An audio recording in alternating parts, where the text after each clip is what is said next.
Two Legs Podcast. Your host, Guy looking sharp. Zach Dingee, Tony Cappelletti, where we share business tips, interview experts, And travel the world. This week on Two Dudes, Three Legs. oh, you fuckers want to be famous.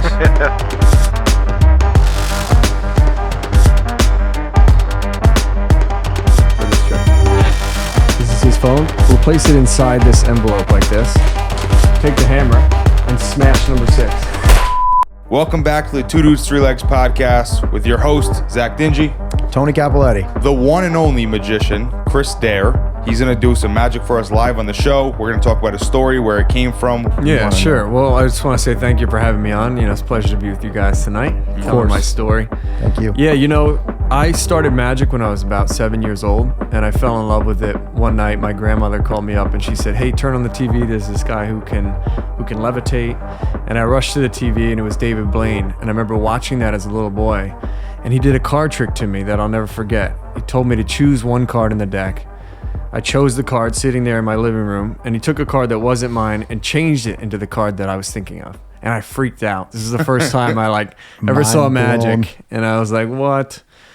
And I remember that feeling was incredible. And I always tell people there's 2 most important days of your life as a magician: the day you get into magic and the day magic gets into you. And that was that day that magic got into me. So it sparked this journey of loving magic, trying to perform to as many people as I could. And then I developed the dream that has become Chris Dare. And it probably wasn't until I was 16 or so that I started to tailor it to become more mission oriented. And I designed the whole Dare to Believe brand and something I call magic with a mission, which is to give back and make a difference to charities and to people who really need wonder. Because I'm fortunate what I do, I bring wonder to people around the world, but that feeling has power to it. So I try to share a message if I can. It's your choice right now. And we didn't set any of this up. Think of any picture card you want in your mind. Okay. You have one? Mm-hmm. Here's what's so crazy. In my pocket, besides all the decks that I brought in today, I keep another one. This one is different. I set one up in here, one card. Okay. Now you're thinking of one. You haven't said it. Name out loud for the first time the one you're thinking of. Jack of Hearts. Jack of Hearts. Mm-hmm. Here's what's so crazy. I don't know if you can get a shot of this. I actually put one card the opposite way from all the rest of the cards. Bro, stop it. Get fucked. Stop it. Hey, you don't talk to magicians like that, buddy. Here's what's crazy. Look at this. Everyone thinks that I could turn it over quickly using sleight of hand.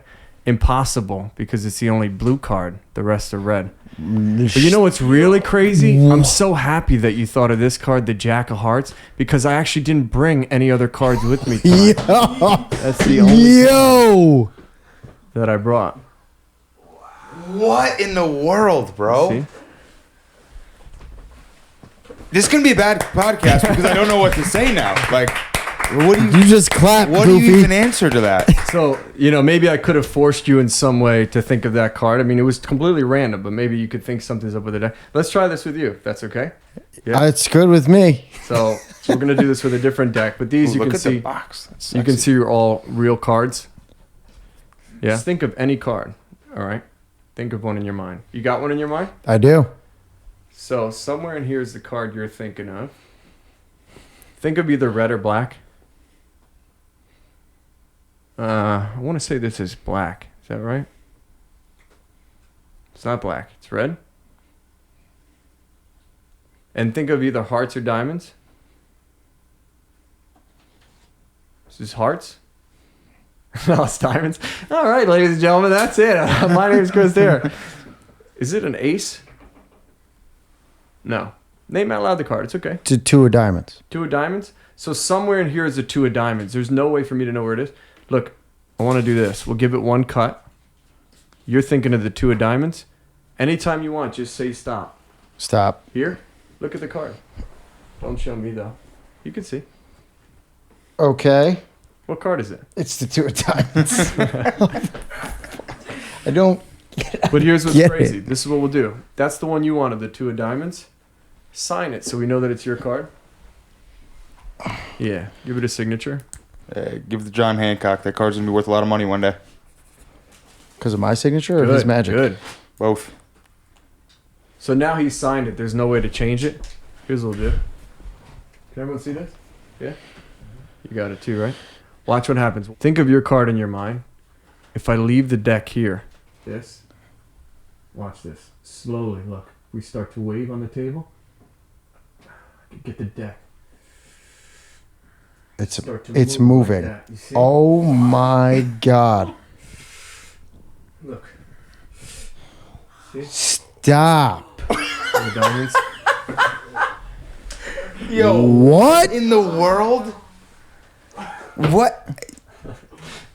I don't know what do I do? He just used telekinesis. Bro. How do you practice that? Yeah. Yeah, so that's a trick that I've been working on for a Again, long I don't know time. how to run a podcast with this guy. I know. What do we? I don't even know what you say to that. Like, that was If I push it out, I'll that was poop some myself. Darth Vader shit. Oh was no my joke, man. God. That was no joke. All right. Well, let's talk a little bit about. So you see how... Bro, I just... Thank you. So let's talk a little bit about that, because I know you're probably all wondering. I pivoted. Notice how I pivoted and said, okay, I'll have him sign it. I'll do something different. Yeah. It was still amazing. The end result was amazing. Stuff like that happens all the time. And you just learn to pivot out of it. You know, I made a joke to the camera. Oh, my name's Chris Dare, but let's try this. And, you know, I just had you choose it.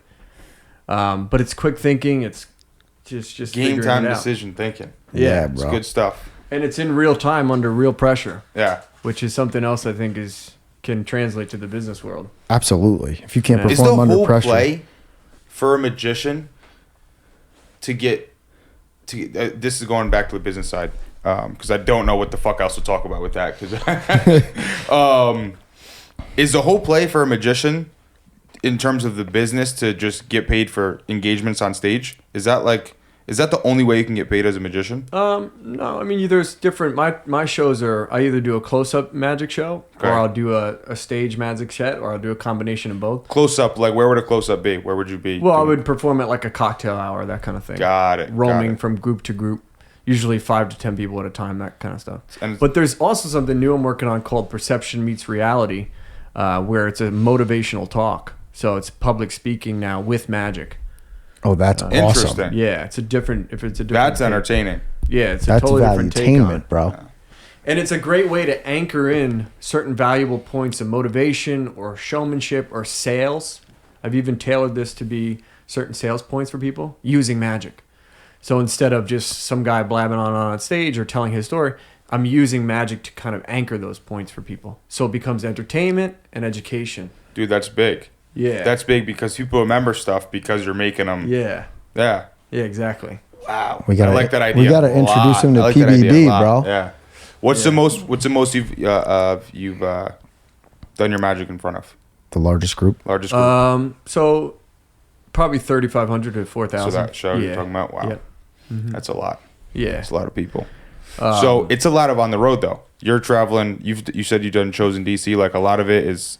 I going would into say that places? a lot of my shows now are more local, more Northeast, Long Island, a lot in New York City. I have shows on and off in Boston, and I'm pretty much in the Northeast. But there's probably 3 or 4 times a year I'm in Las Vegas. I get flown out to the Bellagio or the Wynn. I was just recently in Miami. So, I definitely travel a fair amount. And how old are you, if you don't mind me asking? So I'm 30 now. So you've been doing magic for 23 years. Yeah. Wow. When did you start? When did it start really popping off? Like you went to Vegas, and how long have you been doing that? Well, it really started popping off when I became a brand and started putting my attention and focus into logo design, business card design, Google Analytics, and getting in front of the right people. Really what changed my life was networking. And my path was, I want to make a difference, right? I learned that when I was probably 18 or 19, I started really diving into, hey, this has to be more for me than just amazing people. Because it's great, I love amazing people, but I wanted to have a connection and make people really, be life-changing for people. So I started researching St. Jude's, and I fell in love with the St. Jude's Hospital and what it does for kids. And I started thinking about, man, I would really love to perform to some kids and hopefully bring some smiles or joy or courage or strength, whatever they needed, to get through the cancer stages. And man, I was probably 19 or 20, and I'm performing Cocktail Hour Magic in New Jersey. And it was a group of people, a couple guys, and I think 2 or 3 women.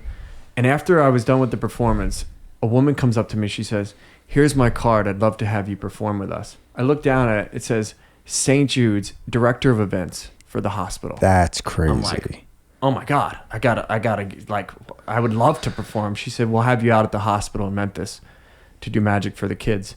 And my life changed. I went to Memphis. I visited the hospital. And, it's just been a driving force for me to make a difference, make people feel good. And to be there at the hospital and see those kids like that, it was like, I'll never forget it, man. Well, you had 2 big things in there that are big for business. And if you don't, I don't know how much you've watched our show, but it's all about business, survivorship, entrepreneurship, people like that, sales.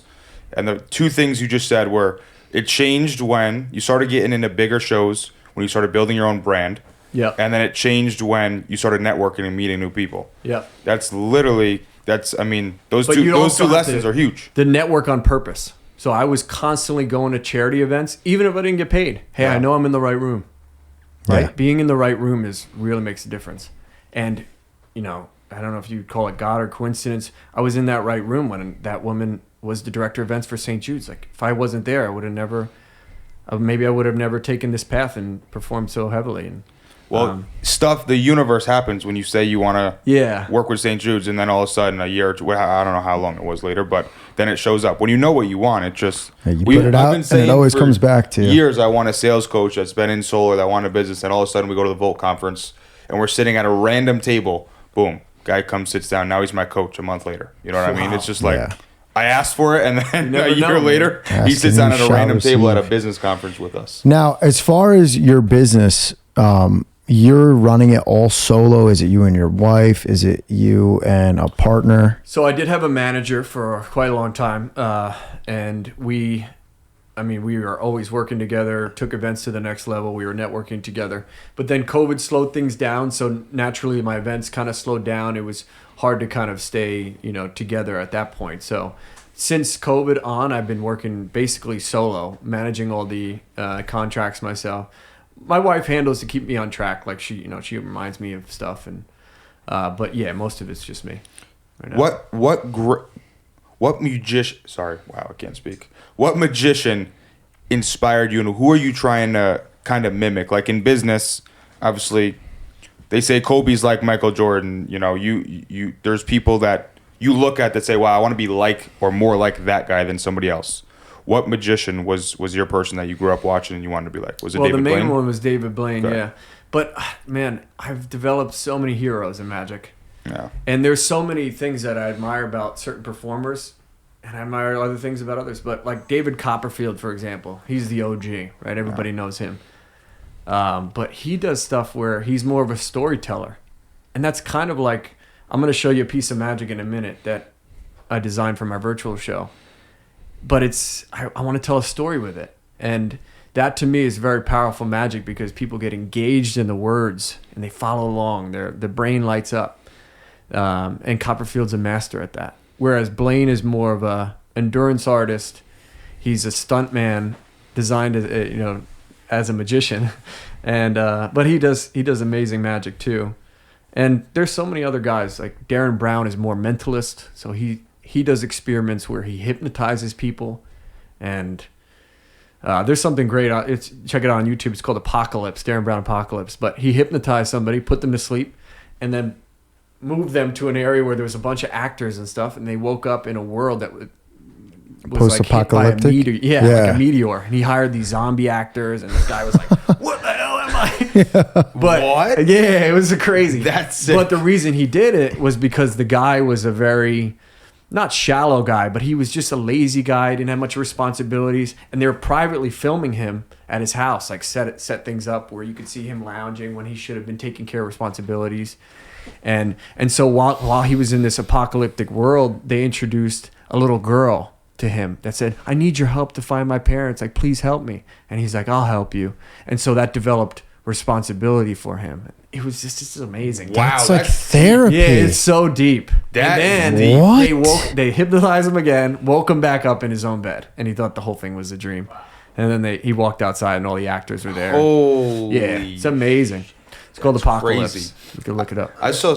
I'm sorry, Chris. You're going on these different styles of magic, right? And it's interesting that different levels. And as a young person falling in love with magic, cards is the natural beginning. Yeah. Right. Yeah. And then is there a natural progression? Like what comes next after cards? Yeah. So cards are where most beginners cut their teeth in magic, and then you learn showmanship through cards because you can hide behind them. And that's one thing I learned when I was real young. It's like the card trick will do it on its own. All you have to do is sit there and look good, Yeah. But then eventually you start to get, once you learn the card trick really well, you said, let me branch out and try a different way of presenting it. And so that's the stages, is you learn simple card magic, and then you start to work on yourself. And then you work on more extreme sleight of hand, like coins and hiding cloths and different things in your hands. Then you work on things in your jacket, pocket management, all these different things that are important when you're You good at pickpocketing? So there's definitely some pickpocketing. I've Just wanted you to let the world know that. I've Just learned wanted a that way on camera. to steal someone's watch. There's also ways to take someone's tie right off of their chest without them knowing. That would be wild. That'd Yeah. be wild. Yeah. So I asked that question before as a two-part kind of. I wanted to alley-oop it into this next part. Was that you met David Blaine when you were younger? No. Yeah. So I was 18 when I met Blaine. Right. At the I was beginning. was I 18 or maybe 20? I was in college, and I remember that because I went to school at St. John's, and he tweeted that he'd be at an art museum in Queens showing one of his videos of him swimming with sharks or something. And I saw it. I'm like, oh my God, I'm in Queens. Like, I have to go meet this dude. This is the dude that changed my life. So I remember meeting him, and yeah, it was an amazing experience. I thought there would be a huge line waiting for autographs and stuff for him, and no one was in the room. I get there, and it's just like me and him. And I'm like, whoa. Was that not at That the peak of his? Yeah. That's super I don't know. lucky. Like what? I was like, what? Did I come like too early or whatever? But anyway, it was an awesome time. We Right place at the right He time. asked me all kinds of questions about my Oh life. wow! So you got to really hang out with him, not just like Yeah. a hello and goodbye. And this is when you're 18, so you're going to college with aspirations of becoming. Yeah, so no, magician? I was performing all throughout college, doing shows. I was working bar mitzvahs and sweet 16s, doing everything. I Paying could. your way through college. Yeah. I actually did magic in college. Did you? Yeah, I failed a test and I disappeared forever. And I never went back. I love it. Great trick. So yeah, no, but I was studying business. I mean, that was the core subject, and I've always loved. And you've applied it, obviously. Yeah, and I have business heroes too. Like, Musk is a huge business hero of mine. I follow Jamie Dimon from JP Morgan Chase, and Bezos. I mean, these guys are heroes of mine too. So Did you ever think you were going to do anything else other than magic? Like when you were doing business in school, would you think like, hey, maybe I want to go open up my own business that wasn't magic? So I always knew that eventually I would get too old to be on a stage. And it's kind of a sad moment for some magicians. I've seen that happen where you retire and hopefully you've invested the right way, and you don't have the rest of your life kind of struggling, because magic money is fast and it comes quick and it's a lot, so you have to do the right thing with it. So I've always been fascinated, like, how can I make this last, right? So I started diving into real estate investing books, commercial real estate books, passive income books. I read a lot. I probably read, at least 2 books a month. I try to go through. Wow. So long term, you're trying to get in a. So yeah, so I bought it. We bought a 13-unit building in Kingston recently. Wow. So yeah. Where in Kingston? It's right off Broadway actually. It's Midtown. Wow. Kingston. Yeah. Congrats. That's Thank crazy. you, thank You got a lot Congratulations, going on. Just So, got married, bought yeah. a big property. Yeah. Now I'm managing 13 units at this, all at the same time, trying to figure it all out. But I just want to tell anybody who's listening, you don't have to be an expert really at anything to go for it and try it. When I was going for the loan for the commercial real estate, I had to borrow over $1 million, and I had never done that before. Yeah. I've never, I was Was intimidated. this your first property? Second property. Second's a 13-unit, dude. Yeah, so I was intimidated just by that idea. Like, wow, what the hell am I going to say to the bank and everything? I started reading. And then all I did was just regurgitate everything I read. And the bank was like, you're the best borrower we've ever had in here. They thought I was like a super professional. And part of that, I guess, is the magic that came out of me just being a showman and giving them what they wanted, which was a good borrower. And I don't know. But yeah, it worked out. So what I was That's saying by awesome. that is, real estate is my end goal. I'd Yeah. like to have a real, maybe a $10 or $15 million portfolio at some point, Yep. and do magic because I really want to just all about the mission and the message, and not so much about the money. You know? Yeah, we love people who are mission over commission, we call it. Yeah, I love that. And we always get into that with people. I just got to say this too, because you just hit the Mark Tassoni webinar. I that know. We're supposed to be doing. I know. You just touched on every point so I perfectly. know. So my coach and the guy I was talking about before, Mark Tassoni, he owns 250 plus pieces of real estate. He's worth a few $100 million. He runs a solar company, whatever.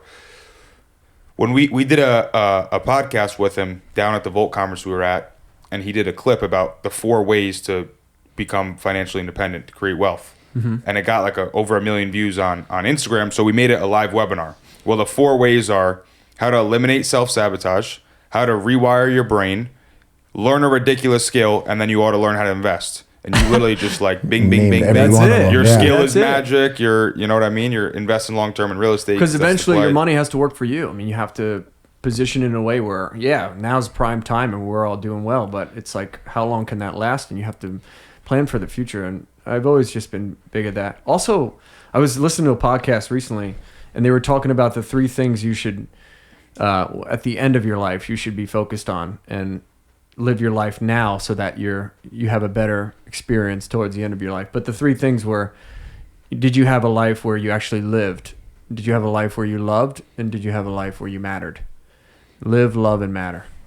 And if you wake up each day and try to plan your day around those 3 things, hit all 3 of those things, at the end of your life, you'll be very fulfilled and happy. I So, like that. I haven't heard that, actually. yeah. You got to live, love, and matter. If it doesn't give you income, inspirational orgasms, I don't want it.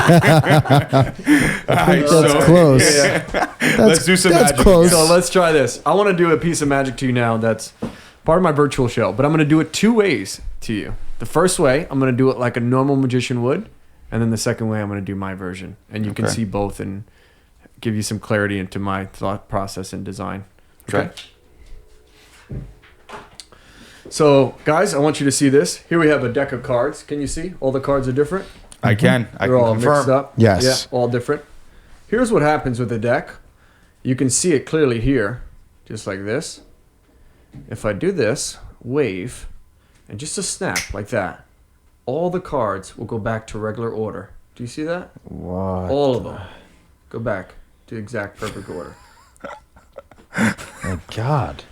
Thank you very much. My name is Chris Dare. Thank you. That was a quick hitter right there. That's a quick one, yeah. So now that was the regular version where you typically see a magic show done, right? Let me show you another version here. So this is my version, okay?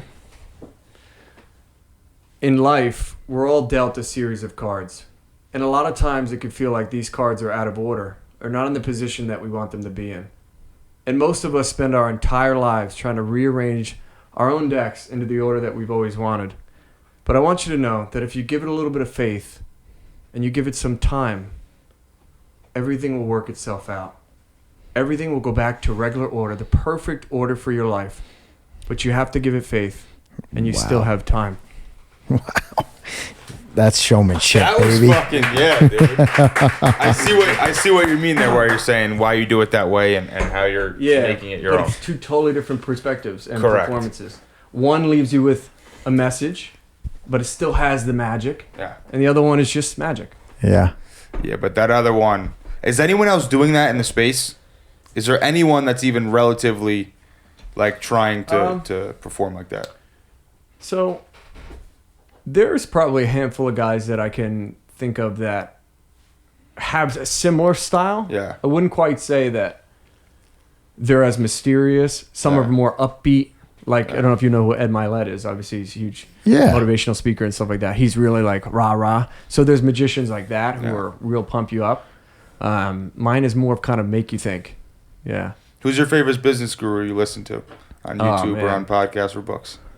So lately I've been fascinated by the economy and the way it works. So I really love like Ray Dalio Okay. and Bridgewater Associates. You read and- Principles? Yeah, I've read Fucking amazing Principles. book. And obviously Musk is just amazing. No. But I have so many heroes in business. There's so many. Like Robert Kiyosaki's a great. I love Jordan Peterson. He's such a deep thinker. He's not really, well, I guess he's business, yeah. We just met Kiyosaki down at the Vault too. Oh, that's awesome. He's out of his He's mind. hilarious. I love Yeah. him. Hilarious, Yeah, dude. he's great. He was on stage just like they would ask him a question, like Robert Kiyosaki, what do you think about debt? He'd be like, well, debt. Joe Biden is a fucking asshole. I swear to God, dude. Like, oh my God. it was crazy. And he'd talk about It the was government hilarious. for 10 minutes. Yeah. And he'd be It like, was what was your question again? They'd be hilarious. like, debt. He's like, yeah. So anyway, on debt. And then he'd tell us about debt. Yo, It was crazy. he is something else. He's Yeah. an old man, and Remember he's the cheese? the 5 G's to invest in. He said Gold, ground, grub, Guns. guns, and I don't remember the last Fuck one. Joe pretty Biden, good. I think. He said, "What?" Whenever somebody asks me Gold, what the ground, best beginner guns. book is, I always tell them Rich Dad Poor Dad. Oh, that's like I mean, the that's like- OG book. That's of, like the classic. yeah. You start there and then, Think and Grow Rich and, there's so many others. Just that shifts your mindset there. Rich Dad Poor Dad. There's another because it great makes you book I just understand read, Atomic Habits. Oh, Yep. man. it. I've seen that About one how too. the smallest habits make the biggest difference. I've seen how that looks too. Magician too. Like training to be a magician is, I feel like, so much practice on off stage. Like Yeah. in business, you kind of learn while you're doing it, but in magic, it's like 90% in the background and then 10% Yeah. in the real world. So that's the work nobody sees. I mean, Yeah. that's the 10,000 hours that, Yep. you're putting in. And there's, it's funny. You could work so hard behind the scenes on a trick or something. This happened to me. And you got on stage and it's a totally different experience. There's one thing you can't plan for, and it's like the guest experience. You know that when someone comes up on stage, you can have them do something as the performer. But you don't know how they're going to respond to that, or how they're going to, try to be a funny guy on stage or not. So there's like, and the trick could hinge on that. So you try to make sure that the real illusion part of it doesn't hinge on what the spectator's doing. It's almost like comedy, because when you're in comedy, you have to adjust. If you're in Miami performing comedy, it's different Exactly. than if you're in Los Exactly. You got to adjust. So you have to know kind of who the crowd is and what they're gonna like for the magic. Yeah, you know? exactly. So do you feel though, because there's a second part to that I feel like now with internet and with social media, we're all almost on the same psycho network of like our brains. Like we all understand the same jokes. Whereas if you would have performed 30 years ago and you Yeah. were in Miami, like you needed to know what to talk about. Now you can kind of joke about the same shit and Yeah. everyone's gonna get it, you know? Everybody's so connected Yeah. now. And it's the same for magic, I'm assuming, that you can kind of get away with different things, or no, not as much.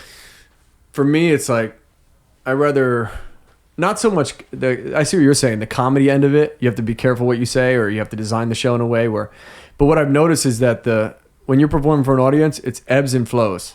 So you'll say something and you'll see it go into the audience as a wave, and people will receive it, and then it'll come back to you. So you'll actually see the reactions come back to you from it's almost like a wave. That's And crazy. does the trick work or not? Was it harder for you to learn some of the magic tricks, or harder for you to get comfortable on a stage? Oh, the comfort on the stage. Yeah. Yeah, it still kind of bothers me. No one's perfect, and I certainly haven't gotten perfectly used to it. I still get butterflies right before I go on, and you just want to. My whole thing is I want people to really care about what I'm doing, or enjoy what I'm doing, and I don't want anything I mess up to be a part of derailing that for them. So I don't Right. want to. So that's what I get nervous about. Is like, don't mess this up, bro. Of course. I start thinking in my own head, like, come on, bro. This is all you now.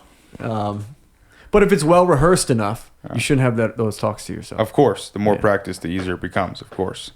Still low. How can you guys relate to that with your public appearances that are becoming more frequent? I mean, dude, we're experiencing it on this damn podcast in like from 6 months ago to now. Yes. Even to a camera is just as scary in my opinion, because this can get out to more people. Once it's out and it's recorded, that's the end of it. Yeah. Yeah. So like it's that, and I've spoken in front of not nearly 3,500 people, but I've spoken in front of 50 to 100 people maybe, and that's even nerve-wracking. There's just something, the lights, you can feel like the warmth of the lights on Yeah. stage, and just you like every time I public speak, every time at one point in the hour long or whatever it is, there's a moment where my brain goes, holy fuck, there's 87 eyeballs on you. You're like, okay, never mind. Okay, we're back to it. You know what I mean? Like, Yeah, when, but like it happens so fast. You go into that in a split second. Yeah. It's like you feel the rush of it, and then you're like, I got to continue. Where was I? Yeah, exactly. Your Gotta thought keep process going. gets Yeah. back to it. But yeah, dude, public speaking is, they say, is the hardest skill in the world. Yeah, it's So- really tough. And you're performing live magic and whatnot, and it's impressive. It's impressive. I don't know if you have anything. I want to know more about the sales training and that you're doing, because that's incredible. That you can incorporate magic, which is extremely entertaining. And you know, when you see a magic trick, you remember that forever. So if you can incorporate that into a sales training, it's like, how could they ever forget what you're talking about? And you didn't say it was just sales, but it's business overall. Yeah, so I've learned I've taken what I've learned in business, and I've applied it to lessons I could teach people on stage, and I've used magic as a way to like just keep that entertaining. But yeah, so one of the lessons is sales is showmanship, because Right. it is. Yeah. And I tie into how let's be showmans together. Here's Right. step one, you know, and I do something funny with making a card disappear, and then I'll bring somebody up on stage, but then I'll have some key points about showmanship that are relative to sales. Like inflection, Yeah. and body language, Exactly. and because it is, you know, so interrelating, all of it. Yeah, It's exactly. crazy. Now you're gonna develop like something where it's just like that, where you can come and speak to like a sales organization. Yep. That's really cool. I don't think anybody's doing that. Yeah. Dude, we got sales meetings on Tuesday at 8 a.m., bro. Seriously. Damn. Yeah. Have you we- done one before? Have you? So have you talked I to did one some- in Austin, Texas. Yeah. for what kind of a company? It was a software company. How'd it go? It was okay. Okay. It was okay. Software people I are learned. boring people. I won't say it went amazing. dealing with I engineers. think I lost where I was in the middle of it and had to recover. And so, but I learned. You know, you learn from. Yeah, of course. Fail the best forward. thing You about got to it- come to some solar sales guys. They're The fucking. best thing about it is you get paid to learn. Yeah. Come on now, everybody. Did they call you That's up? lesson one. Get paid to learn. They found you and called you and paid you a price to come out there That's and speak to the right. sales guys? That's right. That's awesome. Wild. And they called me and was like, "Hey, we're really trying to train our set." This is how the idea came to me. Hey, we're really trying to, do something different for our sales team. We heard you're really good on stage. Do you have any sort of like motivational talk or anything you can do? And I was like, yeah, I do. yeah. I definitely do. We can definitely set that up. We'll work that out. And my manager pitched them a price and they flew us out. And we just, I designed it like 3 or 4 weeks before the event. So, but That's it incredible. was the start of it. It was like Wait, did you do magic though while you were there, or no? Oh, yeah, you yeah. did. Okay, I thought Yeah, the you whole just thing. gave him a speech though when you said that. No, So no, you just the whole gave him thing like a was motivational. it was about an hour long on stage. Wow. Between the show, between the magic. That is and- legit. Do you That's have such a this good aspect. recorded, or it's something that you plan to continue doing live? Is it evolving, or It's evolving. I haven't had much. I haven't pushed it much, to be honest with you. I think that's incredible. Yeah. I think that would be the coolest thing ever. And you get in with one big company, and if you make a difference, I think that could be a huge market for you. Yeah. I already want to. I'm going to convince him to have you come do it for our sales team. Thank you. I think I already did. We got our conference Let's coming go, up in baby. January, dude. Drop Yeah, the we contracts. do conferences, once every quarter. Yeah. So I mean, I really haven't pushed it much, but it's absolutely something that's still exciting. Dude, it's so big because it's entertaining, and Yeah. so everyone wants to Right. listen to it. I think you can take that and like that can be the best play in Magic. Or let me ask you this question again: Yeah. Are there other people doing that? There's one other magicians, guy sales? that's a business coach who also does magic. Dude, I might start picking up fucking Magic. You think I get people to listen to me if I start moving my hands around with cards in the front of the room? You know what I mean? Oh, Then we're gonna yeah, be direct right. competitors, bro. Listen, my guys are the island of misfit toys. You're talking about guys who knock on doors for a living. Gotcha. These guys are Hardcore. rough around the edges. All right, Hardcore. it's I not like an that. easy crowd. It's like not it. an easy crowd. And you doing, Matt? Is this your card? No, you're fired. Get the fuck out of here. All right, let's do some Magic again. We got a new guest in the crowd, so let's let Joey see something. What do we got? What else do Okay, we got? so here, let's try something a little different. I want to do this with you. That's cool. It's super cool. So we'll do it with a marker, okay? I'm gonna move this. Let's touch mics. So here, hold up both your hands like a table for me, like this. Yeah, and we'll separate them. Are you righty or lefty? Righty. You're righty, so squeeze both of them into a fist. Good. Even though you're righty, I'll let you choose your left hand or your right hand. My right hand. Your right hand. My Okay. right hand. Good. So drop your right hand down. Good, that's fine. Now look, with the marker, I'm going to do this. I'm going to draw on my hand a small X, like that. Everybody see that? Mm-hmm. Watch what happens. Slowly, you're going to feel this. What if it's possible for me to grab this X like this on my hand? You see? And start to move it, smear it down my hand, and then pull it right off. If I take the X and just touch your hand like this, that's the moment it goes through your hand. Look in your hand. Go ahead, turn it over in your hand. What?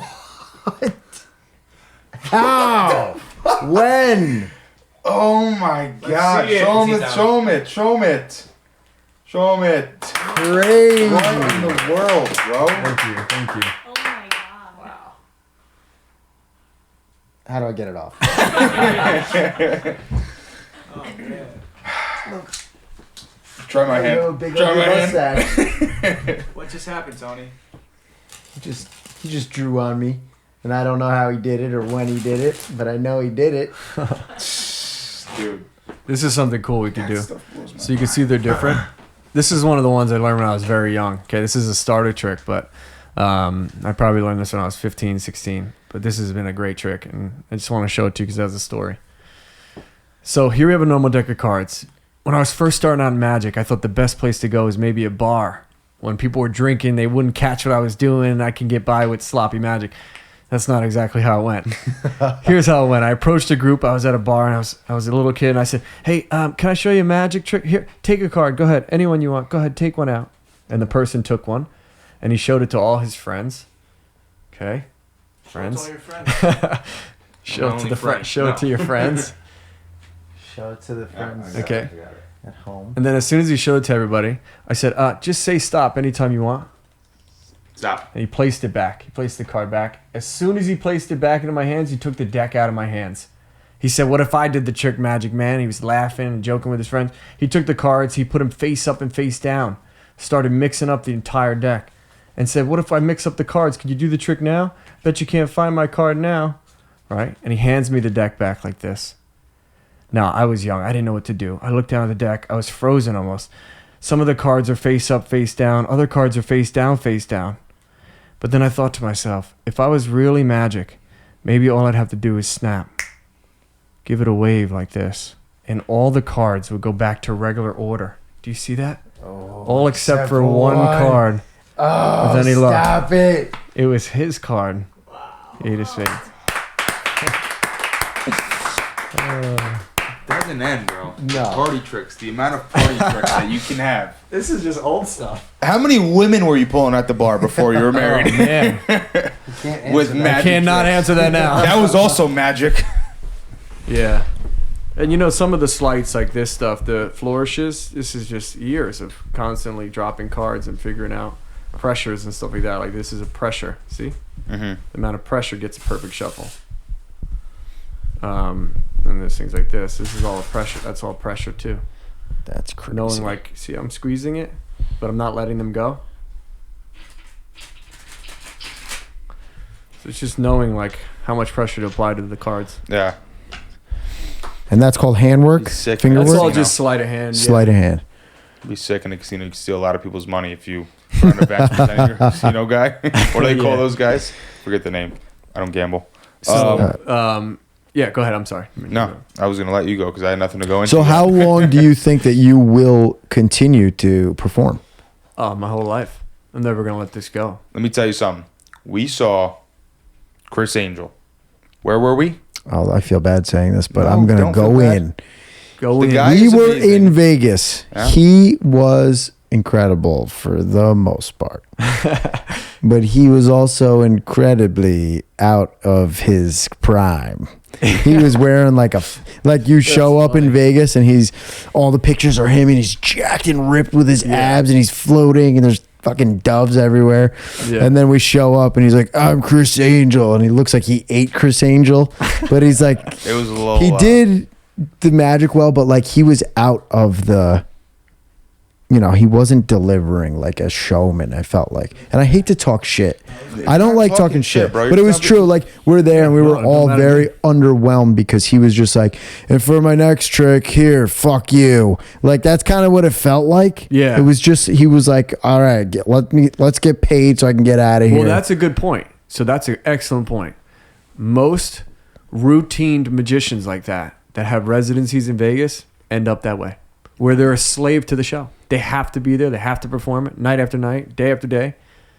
You know, Copperfield does 3 shows a day, almost 7 days a week. Wow. Like, Yeah, I heard something like that. Magicians eventually, doing you're stuff just like that. going through the motions of the show. You That's know, what it How felt do you like. do that? I don't know. It's constant, but also it's got to be draining. I mean, to me, that would just drain the life out of what I do. Yeah, it's exciting and you get to see people's reactions, but again, like you're saying, you're just going through the motions. You're tired. It looked like he didn't want to be there. Yeah. There was one point he was excited on the stage, and I think it was like when he brought his kid up or something. You Yeah. could tell he just like wanted to be like done and Yeah. just hanging out with his family.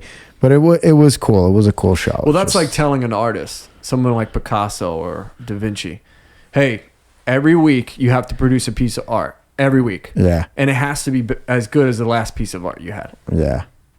Eventually you're like, this isn't art anymore. This Right. is slavery. I Exactly. mean, magic is like you said, 80% the showmanship of Yeah. you on stage and your aura and your emotion. You know what I mean? But it's also about creating and being like interested in the craziest stuff. For example, I'm working on a trick right now with monarch butterflies. Ooh. I won't give too much away. But I've had to fly in monarch butterflies from other states and research about what, the different types of butterflies and the limbs and what makes them stay still, what makes them active and how to take care of them. And that's so random. You would think like all of a sudden I'm getting into butterflies. Yeah. That's just a part of being a creative, good magician is you got to always be Keeping it fresh. fresh. Yeah. And learning about just, Yeah. life in general. You're genuinely curious about those things and you Curiosity, want to yeah. continue to. Genuinely curious. You know? Whereas, and maybe that's the reason why I've never tried to get a big Vegas show is I've seen the shows with Chris Angel and Matt Franco and some of these guys, and I'm watching them on stage, and I could see the same thing. It's like, are you tired of this act? Is it too much for you? Has it consumed your life? Yeah. And I never really wanted that for me. So I think my path would be more to travel and make a difference in places that need magic. Maybe that couldn't afford a ticket to Vegas, Yeah. Bosnia, or somewhere in Africa where I'd bring my show there and, do stuff and not expect anything from it. Yeah. It's very interesting. The whole story and the way you're going about it. I don't know if, I mean, Yeah. listen, I don't know much about magicians. I don't follow magicians. I've seen shows. I've probably been to 5, 6, 7 magic shows in my entire life. But the aspect of the way you're going about it Yeah. is so unique. And the mission, the first thing you said to us was your mission about why you do this. You Yeah. know, dare to believe and all this different stuff. It attaches so much substance to what you do, and the layers and the understanding and the way people can follow that is huge, because it's so much more than magic now. It's a story about magic, Yeah. And I think that's what makes it so special, and that's what Thank made you. you be able to grow and get good so fast. Thank you very and much, put on bro. these shows. Yeah, man, it's I really awesome. appreciate that. It's awesome. So And it's continuing to evolve. When I was talking about St. Jude's before, I mentioned that I designed some magic to give them strength and courage and faith and all these things that I thought that they needed. And even if one of them resonated well with a child who was in need of that to me was worth it. Like I could sleep happy at night. Right. Yeah, but okay, so St. Jude's is one organization, but then Magic with a Mission sprawled out of that. It spawned from that, and it's reached so many different organizations. I performed for Michael J. Fox Foundation, the Abilities First, which is a local foundation. They deal with kids and adults with disabilities and stuff like that. So I've incorporated them into my shows. The last show I had in Poughkeepsie was called Remarkable, and it was all about encouraging you to feel the remarkable that's inside of you. And it wasn't about me, the guy on stage. Oh, he's amazing. You're amazing. I took the camera, I took the spotlight, and I turned it around and focused it on the audience. And it was amazing because I brought up people on stage. There was one gentleman who a bit disabled. He has Down syndrome, and we became boys. And dude, when we were rehearsing this trick, so I would visit him. He was at a special school in Poughkeepsie with Abilities First, and we would do card tricks together, and he would, pick the card, and we rehearsed this whole thing. Okay, when you get on stage, here's what you're going to do. You're going to hold up the card and say 3 of diamonds. And we planned this whole thing out. And then, when we got up on stage, he came up. He was like, "You ready?" And it was just awesome. So, and I used my talent to put a spotlight on him. And that was like the most beautiful thing to me. That's incredible. Yeah. That's incredible. I don't know if we talked about it on this show, but we're doing, I don't know if he told you about Giveability and Blade Legs. That's the whole thing we're trying to do now, man. Yeah. It's such a special thing. You just handed out your first leg today. Yeah. How'd it feel? Yeah. It was How's incredible. that? I almost cried. I really did almost cry.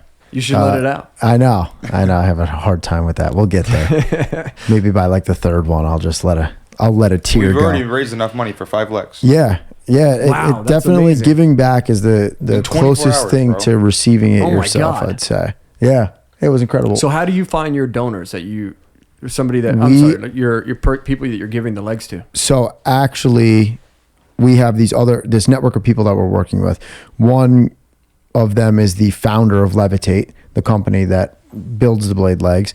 He will reach out to people. Sometimes people will reach out to him and say, "Hey, look, I'd like to get a blade leg. What are the price points? This and that." And I assume he will then direct them to this other gentleman named Michael who owns Giveability. Giveability is the 501(c) nonprofit company that we're raising the money through. He'll find a candidate, and typically the way we'll do it, which I love this because it's showmanship, is we'll find a candidate, and then what we did this morning is the guy who we chose, he didn't know that we had chosen him yet. He thought he was going through an application process. So what he did was, what Mike did was he set me up on a Zoom call with the guy saying, you're going to speak to this guy. He's our ambassador, and we're going to, see if you work through this application. Qualify. Yeah, we'll see if you're qualified for this. And then, he put me on the phone call with him. And at that point, I just told him, surprise, we already got you the leg. It's That's so yours. cool, man. And that, to me, That was life-changing. what a special way to do it. Because, if someone did that for me, I know I would have really been sobbing. Yeah. I was very happy when I went and tried one on. And I ended up purchasing it myself. But there's really nothing better than giving back. It's an insanely good feeling. It's like a high. Yeah. You have to be motivated for something bigger than yourself. Yeah. It has to pull you. You can't, if it's big enough and has a strong enough mission, it'll pull you towards it where you won't have to push anymore. Right. And that's how it feels like it's happening now. It's pulling you. Yeah. Yeah. The best businesses are created in need. If you Out of a need, yeah. This guy that's founded Levitate. He lost his fucking leg. That's why he started his own company. Yeah. To make legs. You know what I mean? And make it affordable. That's awesome. And that's Yeah. why the guy is disrupting the industry and doing all these crazy things and amazing stuff. And a lot of times you're forced into these situations in life. Like you were forced. Were you forced to lose your leg, or would you just decide to cut it off? he forced the throttle open. Yeah. Right. I chose to hit the throttle. Right. But But of course, I was forced into the situation. Yeah. And what made me want to give back so much wasn't just, now that I'm in this position, but the fact that people were there for me when I needed it. And I never knew how to. That was kind of like tough for me. I kind of felt a little guilty when people gave a lot to me because I got a huge amount in donations, and it really changed my life and helped me, and I'm grateful to those people every day because there's no way I'd be here right now, and I'm very happy with the place I'm in. But I felt like the only way I could pay them back was by paying it forward, and so that's become my mission now. Love that. Because if I don't, I would just feel selfish, and then on top of that, I get to feel great doing it, so it's just a win-win all around. Yeah. And ever since we got into this, it's been going so well. Yeah. Every single step we take forward feels like it's 2 steps by accident, and we're just moving in the right direction. I love that. Love to see that. It's been Momentum really, is a really, beautiful really thing. good. Let me ask you a question. When you're in an Uber and you tell someone you're a magician, how do they usually react? Oh my God. Do you get crazy Yeah, shit? I don't know. Give me a Sometimes- trick right now. Show me. Hey, I got a deck of cards. Do it right now. Pretty much. Yeah. They said, "No way, you're a magician. I've never met a magician. I've never had a magician in my Uber. Can you do a trick? What kind of tricks do you do?" You see, you did the Indian accent. Did I do it? But usually that's how it goes. And usually I have a deck of cards on me, so I'll blow his mind real quick, and then we'll go to our destination. The whole time he's That's talking great. about, "Oh my God, I have to FaceTime my wife." That's awesome. I'm sure you get some crazy reactions. Magician's such a cool thing, and everyone loves it. So I'm sure you Yeah. get some people that say crazy stuff to you. The craziest I got was somebody picked up the chair they were sitting in and started throwing it across the room. Like, just went crazy. I think he kind of used me as an excuse to just, like, let out anger or something. I don't know what. Why would he be mad at you? No, he was just like, this is so crazy. Grabbed the chair. Oh. And he just fucking threw it. Were you in a bar? I was in, like, this, you know, it was like, not a cafeteria, but it's like, I don't know, dining hall or something. And he grabbed the chair and just threw it. And people were like, why is this guy throwing chairs? And I'm like, I'm out of here. I'm not What's the gonna be- best reaction I'm not you've the had? culprit of this. What's the best reaction you've had to a magic trick? Well, I mean, that was the most insane reaction. I've had people get real emotional, crying to me. Cry. I've had a lot of people cry. There was one in particular, though. I did this trick that connects people, and it's one of my most powerful tricks. I might do it actually tonight. Should we do it tonight? Let's do it Let's right do now. it right now. Okay. I might need to borrow some people from the back if that's okay. Yeah. Should we try that? Yeah. Now I want you to stare at each other now. This is a trick about connection. You see, deep down, we're all connected as human beings on some level, but some more than others. Have you ever gotten a call when you're thinking about calling that person? All the time, dude. And you answer and you're like, bro, I was just about to call you. It's that All the connection time. that makes you feel like you're human. Tonight we're going to take that a step further. We're going to go deeper tonight with you two, okay? Hold out your hand like this. Good. You hold out your hand just like that. That's fine. Now, in a minute, I want you to start to imagine that you're connected with one another and there's a bond where if I were to move your hand, you would know to move yours. Almost as if there's a force that's connecting you two together. Okay? Like this. Good. Yes. Perfect. Okay? Now keep your hands all the way down. All the way down. Good. I want you to close your eyes for us, Joey. Close your eyes. Keep your eyes closed. Be aware of all your senses, okay? Everything going on around you. If you feel something, try to keep a poker face. Don't let anybody know that you felt anything, okay? Just keep your eyes closed. Good. Keep them closed. It's okay.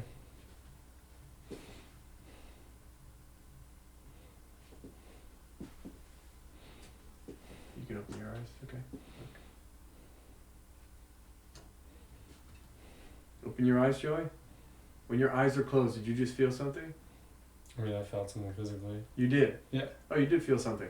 Yeah. Where was it? Can you show us? On my. On your nose? Like that? Yeah, top of my nose. Where did it go? forehead. Did it go like down your nose? Not touched your nose. positive. It touched Touched your my nose. Here's what's Yeah, crazy. that much. I never touched you at all. Did I touch Joey? No, sir. I went like this down her nose with the card. Facts. I never touched your nose at all. That's You felt that crazy. on your nose though. Yeah? Yeah. Never touched you. That's crazy. But let's take it a step further because your eyes are closed. I want you to see it this time.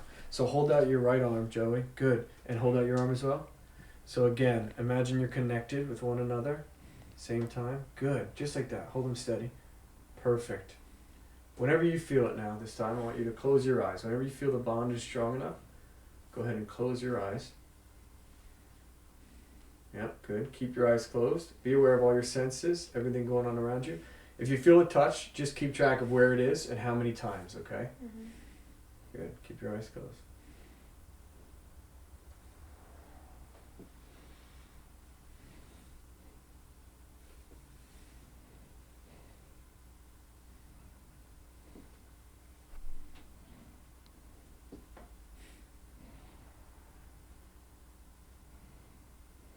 Open your eyes.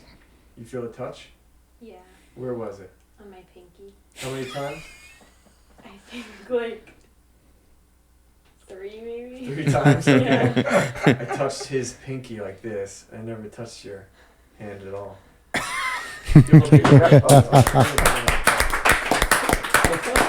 That is That's incredible. crazy. You guys don't even know how crazy that was because you didn't see it, but that was insane.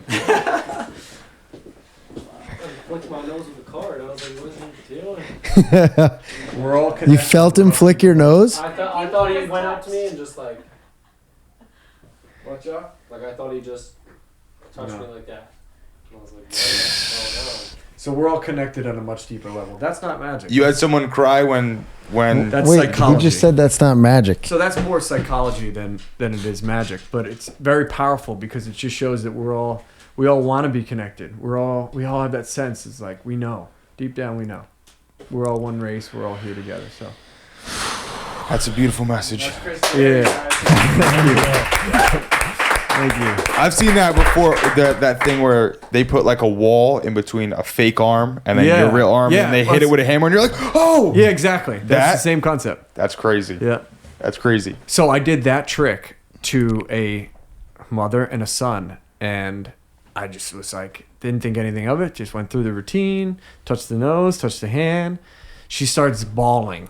Oh my God, I really felt that. She starts bawling.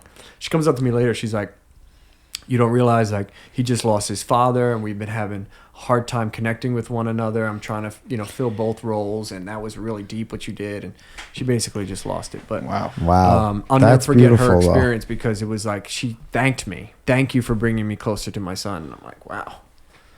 That's incredible. Yeah. Dude, that stuff it is really felt me, impacted me. insane. We just did last time I met with Mark Tassoni, we did color meditation. Did he do it with you? Were you on that or no? Yeah, I saw just like 10 minutes of it. Did you actually do it though? Did he walk you through it? I didn't know. Dude, he walked me through it. Does anyone know what color meditation is? Have you ever done color meditation? I can't say I have. I don't know it enough to do it like live and try to do it for you, but he tells you to go into one of the experiences you've had, the best experience you've had. He walks you through it, whatever. We get to a great experience I had in life. And then he's like, I want you to close your eyes and just think of a color. Think of a color that comes to your brain when you think about that. I thought of a color, it was red. He's like, all right, let's think about it now. So he's like, imagine the picture in front of you. Imagine you're grabbing that moment, the picture of what it was, blah, blah, blah. And he says, now imagine that there's color filling the entire room. The color you're thinking of is filling your entire room. He went through this whole thing. And then he's like, all right, after like 7 minutes of all these different layers of it, he goes, I want you to just grab the color and drag it down over your body. Bro, I swear to God, I pretended to grab the color, and I went like this and put it over my body, and I was fucking in chills for like 4 minutes straight. Wow. I could not imagine. I don't meditate. And he did that to me, and I'm like, yo, I don't know, man. Maybe this stuff is what they say it is. Powerful. Because when I pull it down around my body, it felt like... So I thought about running a marathon, or it was when I ran my marathon, and I crossed the finish line after 26.2 miles, and the feeling of joy. I literally put it on, and I'm like smiling like a fucking idiot with my eyes closed. He's like, Zach, why are you smiling? I'm like, yo, I didn't even know I was smiling, Yeah. Crazy. But anyway, maybe The mind think works about in mysterious color ways. meditation. That's hypnotism mainly. That's what he's learning, You're too. powering your subconscious mind to feel the way it feels and empower that. He's trying to hypnotize people. That's his thing. Hypnotizing is amazing. I actually just recently got hypnotized to stop biting my nails. I had a really bad habit of biting my nails, and it worked perfectly. Now every time I see the color red, I'm reminded of the hypnotist, and my nails I have to get a nail clipper. I've never had a nail clipper in my life. It's crazy. But anyway. Do you know how to hypnotize? So I learned it in college. Okay. There's something called inductions, where it's how you get somebody into hypnosis. Yeah. And then there's pulling somebody out of hypnosis. Now, it can be dangerous. Depends on the person. If you bring them into hypnosis the wrong way and you try to bring them out, they can go into seizure and other things. So you actually have to be trained pretty well to do it. Have you ever seen that happen? I have hypnotized my boy Adam, but I just kind of left him asleep and was like, okay, I'm out of here. I'm going to go get some food. Because I didn't know how to bring him out. And I was like, he'll probably just sleep it off. He was good. Yeah, he was fine. But he said the only thing, because a lot of people don't believe in being hypnotized. He said the only thing that could stop someone from being hypnotized is if they truly don't believe they can. Yeah. And as long as you can believe that you can, then you can be hypnotized. Yeah. If you put up a mental block, like a mental, I'm not doing this, it's not going to work for me, it won't work. Power of the mind. Yeah.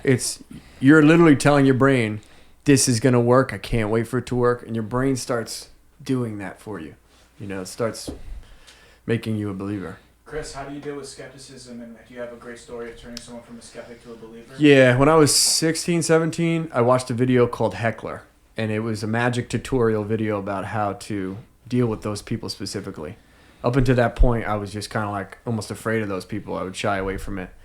But in the DVD, he says, find the heckler and make him a believer. Wow. And everybody else will just be wondrous in wonder. And that is not more of a true statement. I mean, whenever I've experienced a heckler, I attack him. Go right for his jugular. If he tries to, mess up the deck or something like that, I'll put a card in his pocket or a card in his shoe. I'll just like really make him feel like total idiot. But also I'll I just want put to, a card in his shoe. No big Love deal. that. yeah, like deep down, I want to make him a believer fuck with too, me. because I know he wants to believe. He just doesn't let himself believe. So if you can convert skepticism, it's some of the strongest magic. Yeah, That's sales too. yeah, it's true. Oh, my best customers were the worst to get signed up. Yeah. When they're like, solar doesn't work, blah, blah, blah, blah, blah. And hardcore Republican. And then you Yeah. finally get them to go solar. And then now They're all of telling their neighbors everybody. are solar. Every time. Yeah. Every single time. I wish I could just put a fucking card in their shoe. And be like, peace. Call me when you're sick Put your a hun- Central be Hudson like, Mill. How much money you want to save? Perfect. Drop a 20 right in their You take shoe. off your left shoe. Yeah, You got to teach me that trick because that would be sick. shoes are pretty crazy. Tony, what else do you want to get into? Anything? I want to learn I how to always put. want to know how you do the trick. Like, do they always say, like, I don't know if it's in like a more intimate scenario. Are they like, how'd you do it? How'd you do it? And you reveal it or you don't reveal it. How does revealing the magic work? No, I don't really ever reveal. I also think that if I revealed, I'd be losing some luster. If I revealed, it wouldn't be what I'm believing it is. Because when I perform, I really believe like I have these powers. I'm doing this thing, even though I know mentally I'm using techniques and stuff. But I really want to believe it too, and I think that's a part of me that like I hope never fades away. I really want to believe what I'm doing is real. So if I give that to you, or if I give that to you and reveal it, it's like maybe it's not real. I don't want that. I never want that. We don't do that. Yeah. It's real. Yeah. Real, But there isn't real. a kid. Well, I will say there's occasions where I'll go to a kid's, house or a house where there's a kid and he's like, I'm getting into magic and what can you teach me? So in those scenarios where there's a young, inspiring kid, I'll teach him something. So you're telling me David Blaine isn't his fucking superhuman? The guy eats glass. Didn't he? No, live he in, does that. Bro, shit. he lived in. Wasn't it like a ice sphere for like 40 days or something like that? Yeah, it was Suspended above the city, something like that. So that's the thing with Blaine. He blurs the line between magic and real, and he's known to do that. Like for example, he actually trained his body to be able to keep frogs in his stomach, and his pH levels, acidic levels of his stomach, are balanced in a way where the frog can survive for 12 hours or whatever. So anytime he wants, he can regurgitate, spit out the frog, anytime he wants. It's insane. It's insane. And that's Anytime real. he wants, he can regurgitate a frog. And that's 100% real. Dude. And no other magician is What's the craziest- going down that path. What's the magic. craziest No way. magic you've seen? Like, what's the best trick you've seen somebody do that? Well, I like that question. That's a good question. Well, a lot of the Blaine stuff is like, dude, that's just insane. Next level. The regurgitating stuff. He did a trick where, and magicians have died trying this trick. It's the bullet catch, where the trick was basically magicians stand on stage, somebody else has a rifle, they mark their initials on the bullet, goes into the rifle, and they shoot the bullet at the magician, and he catches it in his mouth, and he shows the initials. Now, for years, magicians have done it secretly in different ways where they'd palm out the bullet and put it in their mouth and show that it was, and there was a blank that was fired from the gun. I mean, that used to be how it was done. Blaine did it for real. He put Stop a cup. it. He put a Shut the he put a fuck cup up. in his mouth. They had slow-mo cameras, and he's like, "I'll stay still while you shoot at my face." It's like what? That doesn't even have to be magic. like, Bro, why do That's fucking insanity. Why? So And he completed that trick. Is that on YouTube? yeah, David Blaine bullet catch. It's on YouTube. Yo, And he's what? nuts. He's nuts. How do you prepare for that? I mean, you just got to stay as still as possible. Vodka. If you move just the slightest bit, you're getting shot in the head. Yeah, it's He crazy. goes on Fallon and swallows a bag of nails, and then after he gets the nails to come out of his nose, he brings a frog up. Yeah, exactly. Yo. So I mean, Blaine is just I gotta watch that. because I know that what Blaine's doing is real. Yeah. That to me, that's the most amazing stuff. But I have experienced a David Copperfield show where I was sitting 3 rows from the front, and this dude made a spaceship appear over my head, and I'll never forget it. It's one of his. I don't know if he's still doing the show with the alien, but he did this whole piece about. Oh, I found an alien, and he came down from his homeland, and the alien was this small little thing, but it was like an animatronic. Most incredible thing I've seen because it actually looked like it was talking. It was real. It was walking around the stage. was incredible. I think he spent $1 million on the alien. That's what they're How long ago was this? This was 2 years ago. I gotta see that. 2 or 3 years ago. Anyway, That's wild. they came for the alien. The parents with the spaceship came to bring the alien home, and literally, I'm sitting there, and dude, the lights literally went down for a second, like on off, and we were looking up. Lights went off. Lights went on. Huge spaceship, dude, like bigger than this room. Rotating, had smoke coming from it. I was like, in the what world? fuck? And I was like, what? You know, and it just flew in and took this little dude and zapped him up into the spaceship. Lights went off again. The thing disappeared. Just went straight back to Area 51. And that was the most grand illusion that just blew my mind and shocked me to where I was like, oh my God, I've never seen anything like that in my life. That's awesome. So you're obviously still a very big fan, which is huge. Dude, Copperfield's huge. I used to try to just think of ways to use some of his techniques, but he's the wealthiest magician. He's worth almost $1 billion. Really? Copperfield, yeah. Copperfield, I think, is $850 million. He has his own private island in the Bahamas called Musha Cay, where it's $150,000 a night to stay there. Yeah, he's insane. So when he comes to a budget for his show, he's like, we'll throw $10 million at it. You know, he doesn't. It's not a big. Does he still perform? Yeah, 3 days a week, almost 7, or 3 shows a day. Wait, still to today? Oh, and yeah. where's he doing it? At the MGM Grand, at the Copperfield Theater. You go there. It's called the Copperfield Theater. Yeah, Yo. yeah. He still performs? Yeah, go see him in Vegas, dude. We got to do that. I'm telling, and sit 3 rows from the front, and hopefully he's still doing And the do a spaceship. Yo, It will what in blow the your world? mind, bro. Yeah. Wow. That is incredible. You know, what's the song where David Copperfield's in a song? I think that's the only reason I even know that name. He was like in a rap song not that long ago. Yeah, Anyway. like Rick Ross, I think. Copperfield. Yeah, something like that. Copperfield. That's the only reason I know his name. There go the car. Oh, there go the So I usually like to end it with this question, and I ask everyone this. At the end of the day, what is your message to everyone? And I feel like you kind of gave it to us a little bit. Yeah. Dare to believe in yourself, because the possibilities are endless. And don't let anything hold you back. Most times fear is an illusion. Wow. I Bars. like how you just wrapped that together. All right, let's end. Bars. I know we haven't. Yeah, done we this have hammer something trick. special. I want to end Yeah, it we with. haven't done this hammer trick, so we got to add a clip in the beginning. That Hammer stay trick. tuned to the end to see the hammer trick or something like that. But Well, anyway, we can always go cut ahead. that It's to not the really. end. So this is a really cool spin-off of something that I loved performing. It's a great trick. Anyway, I need to borrow someone's cell phone. Does somebody have a cell phone we can borrow? I'll give you my Mike Oh, Belgrave's good, going to call me. perfect. Beautiful phone. Let's take the case off so it's nice and unprotected. Ooh. Sean, you want to get a hand up or not? You don't have to. So here's what we'll do. This is his phone. We'll do this. Can I, I'm just going to power it down, I think, so that it doesn't, I'll just turn it off for a quick second, okay, for this trick. This is his phone. We'll place it inside this envelope like this, okay? And we'll close it up. So now we all know his phone's inside the envelope. But what I also brought with me was one of these dummy phones. Have you seen these? They're like on kiosk, the kiosk phones. Yeah. But they're the same What? weight. Feel it. I mean, it feels like a real phone, right? I need one of Did these. you steal this thing? Yes, I ripped Sleight it of off hand from right off T-Mobile. of fucking Best Buy? Yeah, exactly. Oh, no shit. Yeah, see, it's a real phone. Well, it feels real. Yeah. Okay, but it's a dummy phone. So this goes in this envelope. Ladies and gentlemen, we're about to play Game of Phones. Cue the Game of Phones. The winter is coming. So we have his phone, the dummy phone, but to make it more complicated, I brought 4 more dummy phones. Okay. So if you're following where his phone is, here's what we'll do. We'll start to mix it up like this. Oh god, I lost it. Fuck. Okay. So now there's really no way to know. Do you have it? Here's, you mix them up too. Mix them up. Shuffle them up. Yeah, yeah.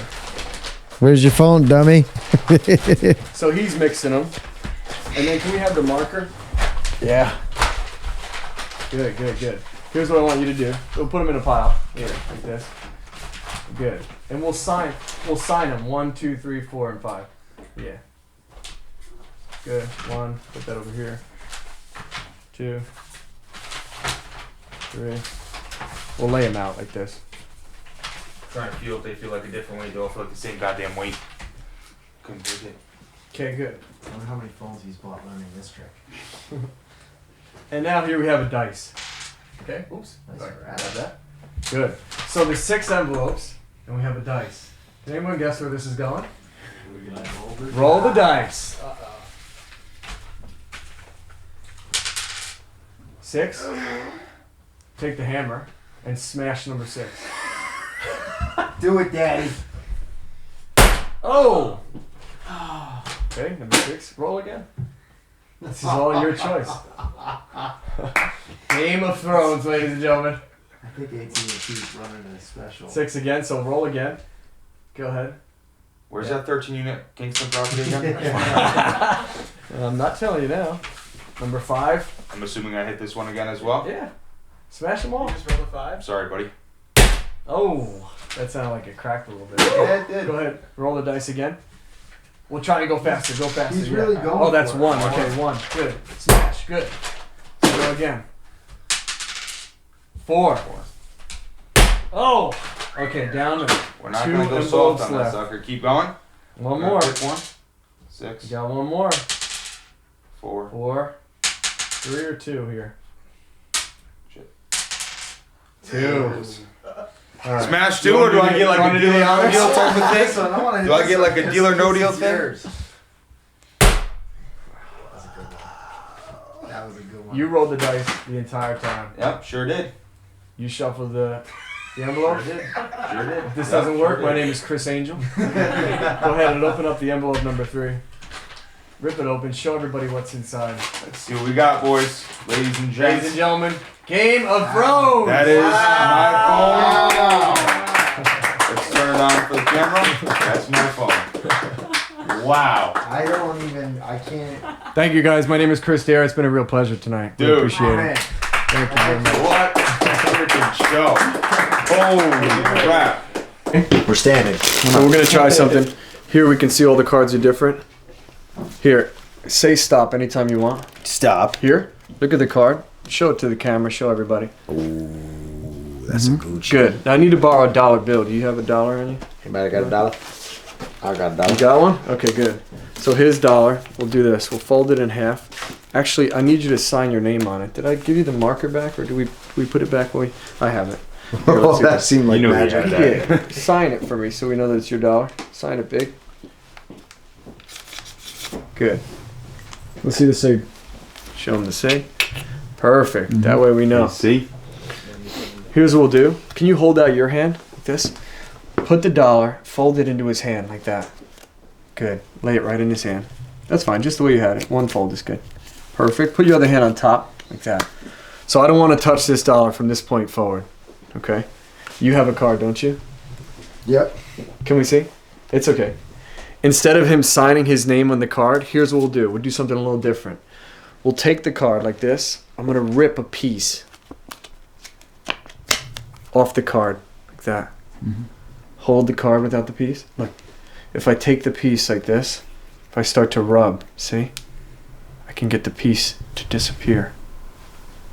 Piece is gone. How crazy would it be now if the piece was now inside the layers of the $1 in your hand? Remember I said anything's possible? Open up the $1. Go ahead. Look. Oh, did it fall? You know what's crazy? I see. Oh, wait. Remember I said it'd be inside the layers of the $1? Inside Oh my the god. paper layers. Hold it up to the light. Hold it up to the light. You can see. Look, there's a piece inside. What? You see that? Can't see it on either side. What? It's right there. No, I'm saying it's like literally inside the dollar. Inside.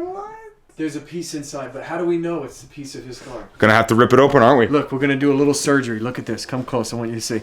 Slowly. Can you see? Here is the piece. Feel it with your finger. Mm-hmm. I feel it. Slowly, if we rip like this. See that? If we start to peel back the layers of the $1 like this. See? Inside is the King of Hearts. But not just any piece. Look. It's the exact piece that we need. See? What the fuck, bro? Oh my lord. Look at the. What?